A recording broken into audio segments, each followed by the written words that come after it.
जी अस्सलाम वालेकुम रहमतुल्लाहि व बरकातुहू। मेरा नाम है डॉक्टर मोहम्मद मुज़म्मिल हसन। आज एक नए सेशन के साथ और इन्फॉर्मेटिव सेशन के साथ हाज़िर हुए हैं। इस साल बच्चों में मोर्टेलिटी का सामना बहुत ज़्यादा फॉर्म्स पे लोगों को करना पड़ा जी। कई फॉर्म पे बच्चे तड़ बेतहाशा मरे हैं। तो स्पेशली उन जगहों पे जहाँ पे इस साल जुलाई अगस्त में जानवरों ने बच्चे दिए हैं। स्पेशली वो जो शिपमेंट आई थी प्रो फार्म की मार्च 2020 में आई थी, उसमें ज़्यादातर जानवरों ने बच्चा दिया है जुलाई अगस्त में। तो उनमें जो आगे बच्चे आए तो कई सारी जगहों पे मोर्टेलिटी बेतहाशा हुई है। डॉक्टर साहब बैठे हैं, यहाँ पे भी जुलाई अगस्त सितंबर में सूबे काफ़ी पड़े हैं और यहाँ पे भी कुछ बच्चों में मोर्टेलिटी का सामना करना पड़ा।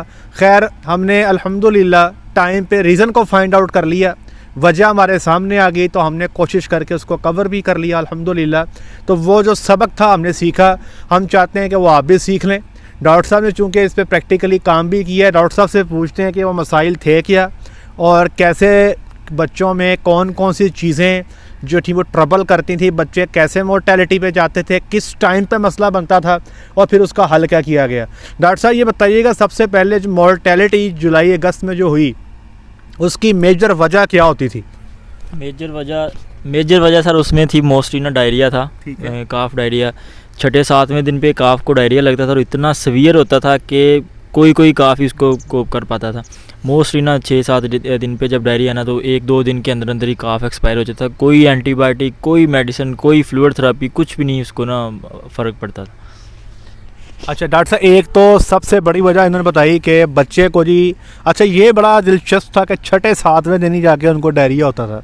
हालांकि बच्चों को अलहदा भी रखा जाता था, अलहदा केजेस थे, नीचे ज़बरदस्त किस्म की बेडिंग थी, पंखा हमने 2 एयर कूलर लगा के दिए हुए थे, सर पे भी पंखे लगे हुए थे। फिर भी छठे सातवें दिन के राउंड अबाउट आके जो है वो एक तो जानवरों को डायरिया होता था। डायरिया करने के बाद 2 या 3 दिन हद, मुझे याद है कि हमारी इंसेमिनेशन थी बड़ी ईद वाली। बड़ी ईद को हमने यहाँ पे टीके रखने थे गायों को, हमारा ग्रुप लगा हुआ था। दोपहर के टाइम कुर्बानी करने के बाद जब मैं यहाँ पर आया हूँ, डॉक्टर साहब भी आए हैं, तो आते ही जनाब हमने देखा कि 2 बच्चे सामने लेटे हुए हैं। तो साड़ी थे जनाब ईद दा तो बेड़ा गर्क हो गया सी उदों ही। तो जनाब जितना मर्जी जोर लगा लें, ड्रिप है क्या, फ्लैजल क्या, एंटीबायोटिक क्या, मतलब जितनी दवाइयाँ हमें याद थी ना जी सारी लगा दी, लेकिन बच्चा कहना थी मैं ठीक, कोई नहीं होना। कुछ बच्चे होंगे हार्डली 2-3 शायद, इतने भी ठीक है ना, वो 2-3 बच्चे होंगे, लेकिन उनकी ग्रोथ जो थी ना वो उनका बेड़ा गर्क हो गया, वो ग्रोथ ही नहीं कर रहे थे।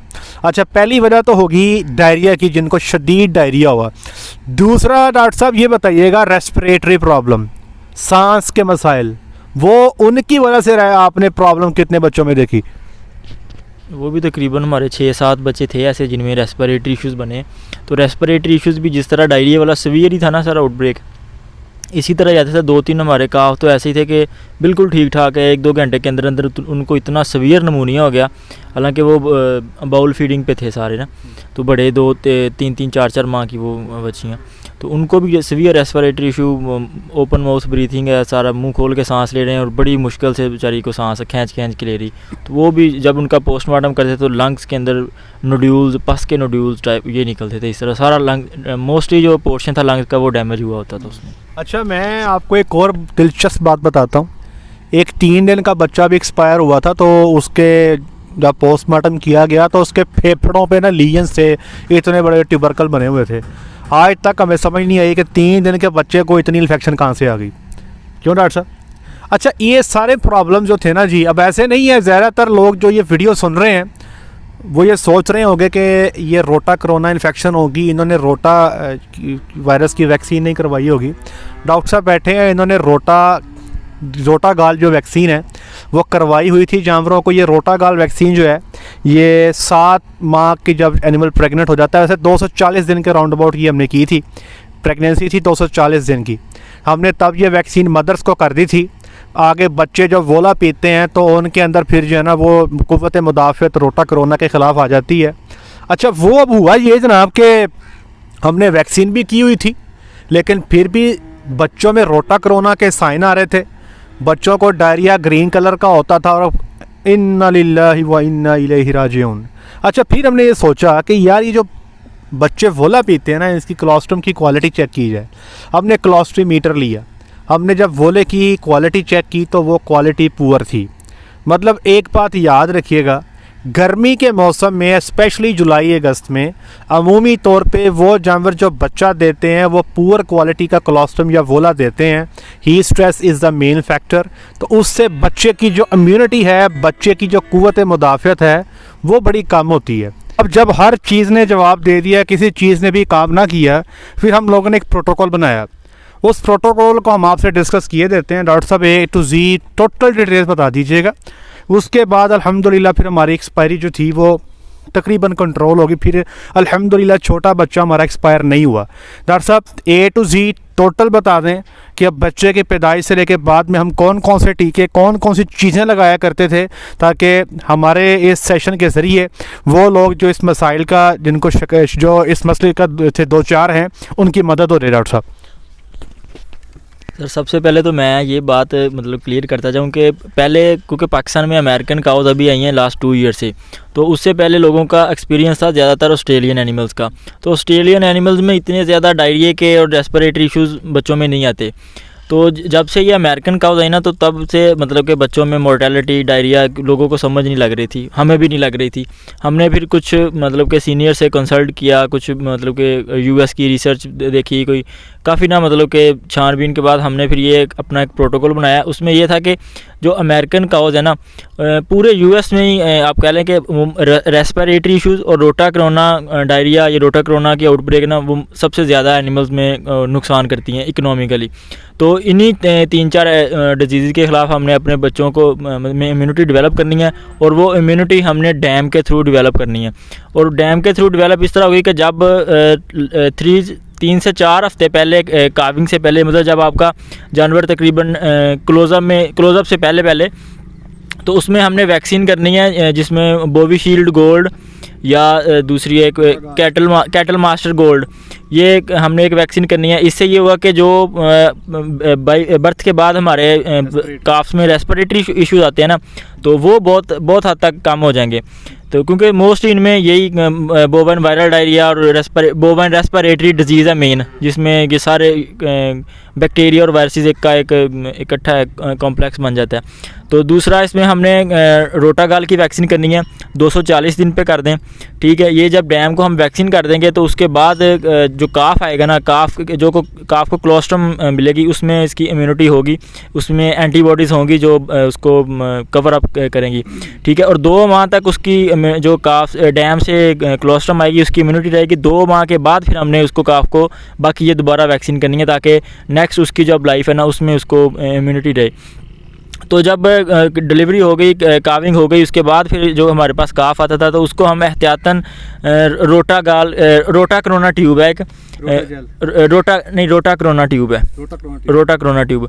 तो वो 30 ml की एक ट्यूब होती है, वो हम 15 ml ट्यूब जो थे ना वो फर्स्ट डे पे कोलोस्ट्रम के साथ फीड करते थे। तो ट्यूब देते थे उसके साथ, क्योंकि ये जो काफ डायरिया है ना, फर्स्ट 15 दिन के अंदर मोस्टली जो आउटब्रेक होती है वो या रोटा कोरोना की वजह से होती है या क्रिप्टोस्पोरिडियम एक प्रोटोजोआ है उसकी वजह से।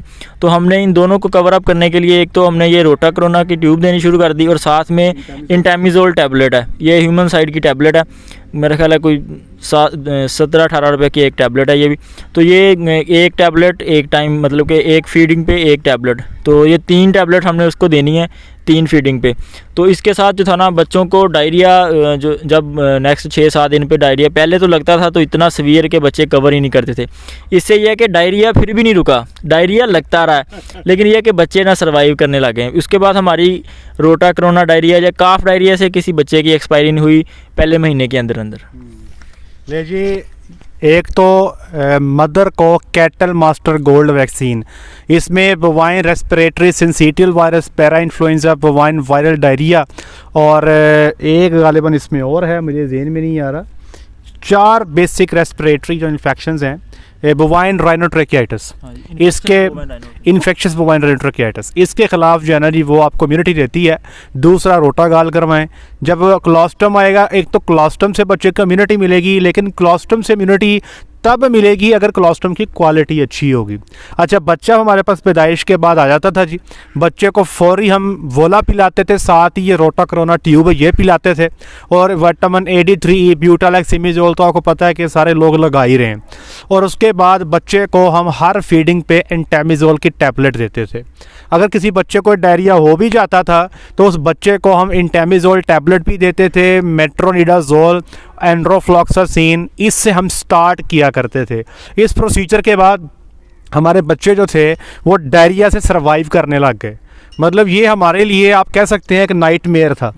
हम देख रहे होते थे यार 7वां दिन आने वाला है, 7वां दिन आना तो बच्चे ने पीछे पिचकारी मारी होनी जनाब, तो सारा फट के बह जाना। और आप यकीन करें बच्चा ऐसे नडाल होता था कि वहाँ पर मतलब समझ ही कुछ नहीं आती थी। लेकिन फिर अल्हम्दुलिल्लाह चीज़ें कवर हो गई, और उसके बाद फिर अल्हम्दुलिल्लाह हमारी जो थी वो मोर्टेलिटी अल्हम्दुलिल्लाह नहीं हुई। और आप हैरान होंगे, वो कहते हैं ना दूध का जला छाछ भी फूंक फूंक के पीता है। हम आज भी ये प्रोटोकॉल किए जा रहे हैं। हालांकि हमें आज भी डर है कि अगर हम ये प्रोटोकॉल नहीं करेंगे तो पता नहीं हमारे बच्चों को डायरिया ना हो जाए, मसला ना बन जाए। हम आज भी किए जा रहे हैं अल्हम्दुलिल्लाह। भी हमारे बच्चे जो हैं उनमें मोर्टेलिटी, जो फर्स्ट मंथ मोर्टेलिटी है वो तो नील हो गई है। तकरीबन आप कह सकते हैं अगस्त के मिड से लेके अब तक हमारी पहले महीने की एक्सपायरी कोई भी नहीं है अल्हम्दुलिल्लाह। तो उम्मीद करता हूँ जी कि वो लोग जो इस मसले का शिकार हैं उसको इससे काफ़ी मदद मिली होगी। सदका जारिया समझ के आगे लोगों तक भी इसको पहुँचाएँ। वो लोग जो परेशानी का शिकार है उनको बताएं। आज तक के लिए इतना ही। अपना ख्याल रखिएगा, दुआ में याद रखिएगा। 5 वक्त की नमाज़ अदा कीजिएगा। अस्सलामु अलैकुम।